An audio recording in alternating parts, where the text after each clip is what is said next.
Well, hi, and welcome to another LRCC Soundbite.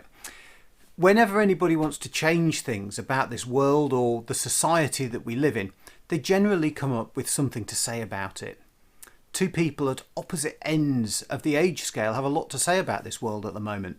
Sir David Attenborough at one end and Greta Thunberg at the other. Different perspectives on the state of our planet, but one common message: that we need to do something about it. Politicians are out and about before an election with their manifesto, how they intend to change the lives of the people if they're voted in. Jesus laid out his key messages as well. He talked about a completely different kind of society where the things that were expected just got turned completely upside down.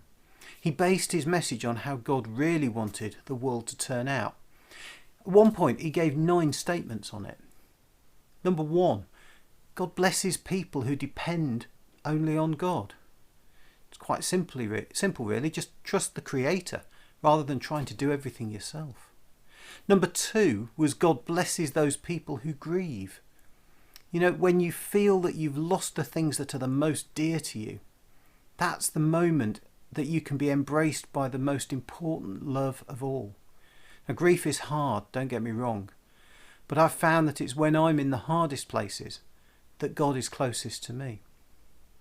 Number 3, God blesses people who are humble.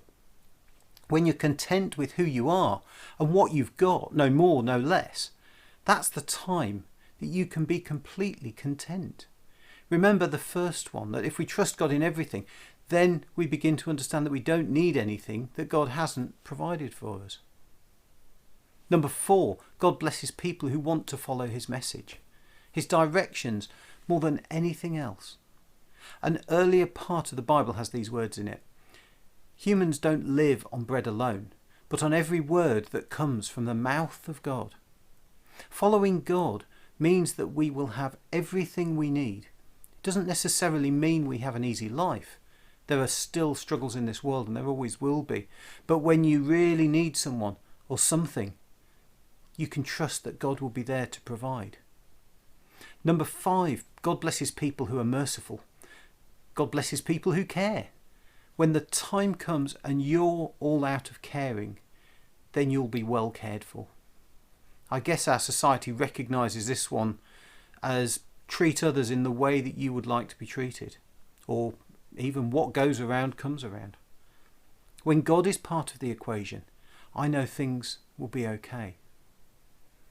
Number 6, God blesses people who are pure, who sort themselves out on the inside. When you ask God to help you sort out what's on the inside of you, you start to recognise and see God in the world outside of you as well. Number 7, God blesses people who make peace.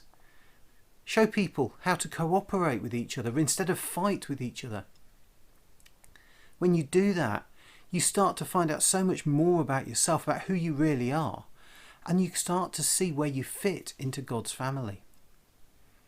Number 8, God blesses people who are treated badly when they're doing the right thing. You know, in those times, you rely even more on God to support you, and ultimately, he will not let you down, no matter what people may do to you. Number 9 is similar.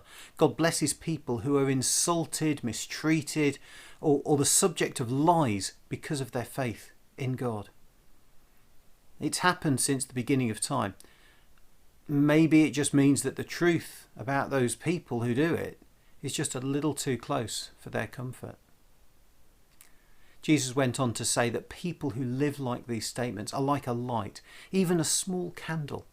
You know, if you take a great big dark room and put a candle in the middle, you can see it from anywhere in that dark room, no matter how small the candle is, because light is always stronger than darkness.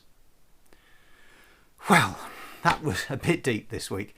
I hope it made some sort of sense.